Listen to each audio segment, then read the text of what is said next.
Peranan hukum terhadap penanaman modal yaitu berperan sebagai perlindungan hukum dan sebagai kepastian hukum terhadap penanaman modal. Sebagai perlindungan hukum maksudnya terhadap penanaman modal ini, hukum akan menjamin atau melindungi hak dan kepentingan dari para pihak investasi, yaitu dengan memberikan perlakuan yang sama kepada para pihak investasi, baik yang berasal dari luar negeri maupun penanam modal yang berasal dari dalam negeri. Kemudian dengan adanya hukum pada penanaman modal juga dapat menjamin kepastian hukum, yaitu seperti menjamin kepastian berusaha dan keamanan berusaha bagi penanam modal sehingga dapat menciptakan penanam modal yang kondusif. Dengan demikian, dengan adanya perlindungan hukum dan kepastian hukum pada penanaman modal, maka akan berpotensi menarik lebih banyak investasi. Mengenai bidang-bidang usaha yang tertutup dan terbuka bagi penanam modal asing berdasarkan UU Penanam Modal. Sebelumnya kita ketahui terlebih dahulu mengenai apa itu bidang usaha tertutup dan apa itu bidang usaha terbuka. Bidang usaha tertutup yaitu jenis usaha tertentu yang dilarang untuk dilakukan dalam kegiatan penanaman modal oleh seseorang penanam modal atau investor, yaitu apabila kegiatan penanaman modal tersebut dapat mengakibatkan kerusakan kesehatan, dapat bertentangan dengan moral atau keagamaan, dapat merusak kebudayaan, dapat merusak lingkungan hidup. Contoh dari bidang usaha tertutup atau yang dilarang ini yaitu contohnya industri minuman yang mengandung alkohol. Adapun bidang usaha yang tertutup bagi penanam modal asing yaitu seperti produksi senjata, produksi alat peledak, produksi peralatan perang, dan atau bidang usaha yang secara eksplisit dinyatakan tertutup berdasarkan undang-undang. Sedangkan bidang usaha terbuka yaitu bidang usaha yang dapat dilakukan atau boleh dilakukan baik dengan persyaratan maupun tanpa persyaratan. Untuk bidang usaha terbuka dengan persyaratan ini misalnya seperti contohnya bisnis retail seperti Indomaret, Alfamart ataupun yang lainnya, yang mana di mana penjualan tersebut jangan sampai merugikan masyarakat.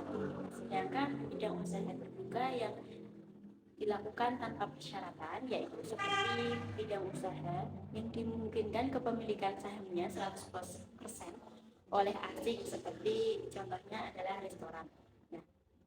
Kemudian terdapat bidang usaha terbuka untuk penanaman modal asing, yaitu seperti bidang pariwisata alam. Ada juga penyelenggaraan jaringan telekomunikasi tetap, penyelenggaraan jaringan telekomunikasi bergerak, dan penyelenggaraan jaringan telekomunikasi layanan konten. Tujuan dan kebijakan dalam penanaman modal berdasarkan Undang-Undang Nomor 25 Tahun 2007. Mengenai tujuan Undang-Undang Nomor 25 Tahun 2007 yaitu adalah untuk meningkatkan penanaman modal dan kesejahteraan masyarakat.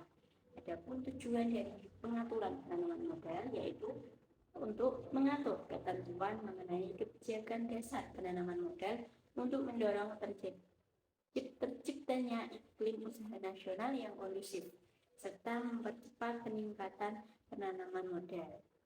Kemudian mengenai kebijakan dalam penanaman modal, yang pertama itu yaitu memberi perlakuan yang sama bagi penanam modal dalam negeri dan penanam modal asing dengan tetap memperhatikan kepentingan nasional. Kebijakan yang kedua yaitu menjamin kepastian hukum, kepastian berusaha, dan keamanan berusaha bagi penanaman modal sejak proses pengurusan perizinan sampai dengan berakhirnya kegiatan penanaman modal sesuai dengan ketentuan peraturan perundang-undangan. Kebijakan yang ketiga yaitu membuka kesempatan bagi perkembangan dan memberikan perlindungan kepada usaha mikro kecil, menengah, dan koperasi. Mengenai repatriasi dalam penanaman modal, negara memberikan perlindungan hukum kepada penanam modal, yaitu seperti penanam modal dapat mengalihkan aset yang dimilikinya kepada pihak yang diinginkan sesuai dengan ketentuan peraturan perundang-undangan. Penanam modal berhak untuk melakukan transfer dan repatriasi dalam valuta asing, antara lain terhadap yang pertama modal, keuntungan, bunga bank, dividen, dan pendapatan lain. Kemudian juga terhadap tambahan dana yang diperlukan bagi pembiayaan modal, terhadap dana untuk pembayaran kembali pinjaman, dana terhadap royalti atau biaya yang harus dibayar, terhadap pendapatan dari pekerja asing, terhadap hasil penjualan atau likuidasi penanaman modal, terhadap kompensasi terhadap kerugian, terhadap pembayaran dalam rangka bantuan teknis, jasa, teknik, manajemen, dan HKI. Hak penanam modal untuk mengalihkan aset atau melalui transfer dan repatriasi tidak mengurangi beberapa hal seperti hak pemerintah untuk mendapatkan pajak dan royalti atau pendapatan pemerintah lainnya dari penanaman modal sesuai dengan ketentuan peraturan perundang-undangan, dan juga tidak mengurangi kewenangan pemerintah untuk memberlakukan ketentuan peraturan perundang-undangan yang mewajibkan pelaporan pelaksanaan transfer dana, tidak mengurangi pelaksanaan hukum yang melindungi hak kreditur, tidak mengurangi pelaksanaan hukum untuk menghindari kerugian negara. Mengenai kawasan ekonomi khusus dan regulasi yang mengaturnya. Kawasan ekonomi khusus atau KEK adalah kawasan dengan batas tertentu dalam wilayah hukum negara Kesatuan Republik Indonesia yang ditetapkan untuk menyelenggarakan fungsi perekonomian dan memperoleh fasilitas tertentu. Adapun regulasi yang mengatur mengenai KEK itu terdapat dua. Yang pertama ada Undang-Undang Nomor 39 Tahun 2009 tentang Kawasan Ekonomi Khusus. Yang kedua ada Peraturan Pemerintah atau PP Nomor 40 Tahun 2021 tentang penyelenggaraan kawasan ekonomi khusus. Yang mana di dalam peraturan pemerintah ini, penyelenggara kawasan ekonomi khusus ini dapat meliputi lokasi, kriteria, dan kegiatan usaha, meliputi pengusulan pembentukan KEK, meliputi penetapan KEK, pembangunan dan pengoperasian KEK, kelembagaan KEK, pengelolaan KEK, dan fasilitas serta kemudahan. Yang dimaksud fasilitas dan kemudahan ini yaitu bisa berupa kemudahan dalam perpajakan, kepabeanan, dan cukai, lalu lintas barang, ketenagakerjaan, keimigrasian, pertanahan dan tata ruang, perizinan berusaha dan atau fasilitas dan kemudahan yang lainnya. Mengenai nasionalisasi dalam penanaman modal, nasionalisasi merupakan pengambil alihan hak kepemilikan penanam modal yang biasanya diikuti dengan ganti rugi atau kompensasi. Nasionalisasi yaitu upaya negara agar tidak terjadi eksploitasi seperti perampasan sumber daya alam. Banyak negara berkembang yang melakukan nasionalisasi agar tidak bergantung pada negara asing. Pemerintah tidak akan melakukan nasionalisasi atau pengambil alihan kecuali dengan undang-undang, yang berarti nasionalisasi ini harus dilakukan secara ketat berdasarkan undang-undang. Jika pemerintah melakukan hal demikian, yaitu melakukan nasionalisasi, maka akan memberikan kompensasi sesuai dengan harga pasar, serta dapat juga memberikan kompensasi yang jumlah kompensasinya itu didasarkan pada persetujuan kedua belah pihak. Namun apabila kedua belah pihak tidak setuju atau tidak sepakat mengenai kompensasi atau ganti rugi tersebut, maka penyelesaiannya dapat dilakukan melalui arbitrase. Mengenai fasilitas fiskal yang didapatkan penanam modal asing dalam berinvestasi di Indonesia, yaitu kita ketahui terlebih dahulu mengenai fasilitas fiskal. Fasilitas fiskal adalah salah satu upaya untuk memberikan kepastian hukum kepada pemilik modal yang terdapat pengaturannya dalam Undang-Undang Nomor 25 Tahun 2007. Adapun fasilitas fiskal yang didapatkan oleh penanam modal asing yang berinvestasi di Indonesia yaitu bisa berupa insentif fiskal dalam sisi seperti perpajakan, yaitu pengurangan pajak penghasilan pada sektor tertentu yang terdiri dari pengurangan pajak penghasilan badan pengurangan pajak penghasilan neto dan bruto. Kemudian ada juga insentif dalam sisi kepabeanan, yaitu berupa pembebasan bea masuk atas impor mesin, barang, dan bahan untuk pembangunan atau pengembangan industri.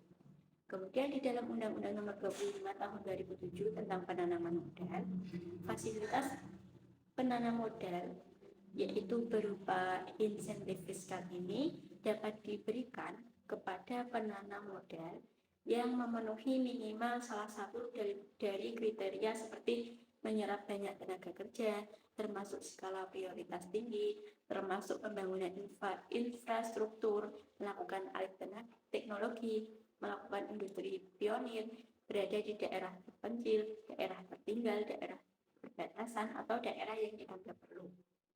Serta juga menjaga kelangsungan lingkungan hidup, melakukan kegiatan penelitian, pengembangan, dan inovasi, bermitra dengan usaha mikro kecil, menengah, atau koperasi, serta industri yang menggunakan barang modal atau mesin atau peralatan yang diproduksi di dalam negeri. Pengaturan hak atas tanah bagi penanam modal asing yang berinvestasi di Indonesia, yaitu pemberian hak atas tanah kepada orang atau badan hukum asing yang berkedudukan di Indonesia guna menjalankan kegiatan usahanya atau untuk tempat tinggal, memiliki pembatasan khusus jika dibandingkan dengan pemberian hak atas tanah kepada warga negara Indonesia.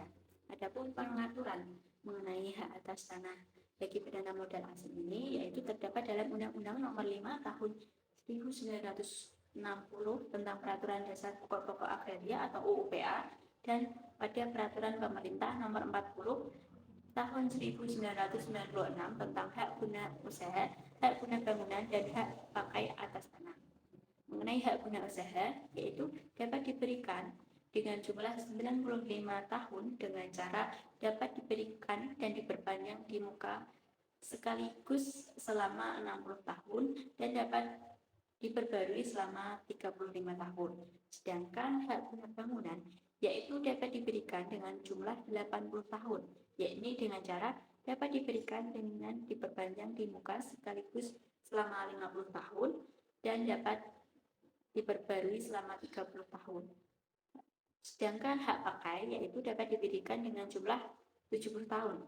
70 tahun ini yaitu dengan cara dapat diberikan dan diperpanjang di muka sekaligus selama 45 tahun, kemudian dapat diperbarui selama 25 tahun. Pengaturan ketenagakerjaan bagi penanam modal asing, yaitu berdasarkan Undang-Undang Nomor 25 Tahun 2007 tentang penanaman modal yang mengatur tentang ketenagakerjaan, yaitu yang pertama, perusahaan penanam modal dalam memenuhi kebutuhan tenaga kerja harus mengutamakan tenaga kerja warga negara Indonesia. Yang kedua, perusahaan penanam modal berhak menggunakan tenaga kerja atau tenaga ahli warga negara asing untuk jabatan dan keahlian tertentu sesuai dengan ketentuan peraturan perundang-undangan. Yang ketiga, perusahaan penanaman modal wajib meningkatkan kompetensi tenaga kerja WNI melalui pelatihan kerja sesuai dengan ketentuan peraturan perundang-undangan. Yang keempat, perusahaan penanam modal memperkerjakan tenaga kerja asing diwajibkan menyelenggarakan pelatihan dan melakukan alih teknologi kepada tenaga kerja WNI sesuai dengan ketentuan peraturan perundang-undangan. Mengenai bentuk-bentuk badan usaha dalam PMA dan PMDN. Yang pertama pada PMA, yaitu wajib dalam bentuk perseroan terbatas atau PT. Kemudian berdasarkan hukum Indonesia dan berkedudukan di wilayah negara Republik Indonesia kecuali ditentukan lain oleh undang-undang. Sedangkan dalam PMDN, yaitu dapat dilakukan dalam bentuk badan usaha yang berbentuk badan hukum, badan usaha yang tidak berbentuk badan hukum atau usaha perseorangan, badan usaha sesuai dengan ketentuan peraturan perundang-undangan. Jika PMDN dan PMA ini melakukan penanaman modal dalam bentuk PT, maka dilakukan dengan mengambil sebagian saham pada saat pendirian PT, ataupun membeli saham, ataupun melakukan cara lain sesuai dengan ketentuan peraturan perundang-undangan.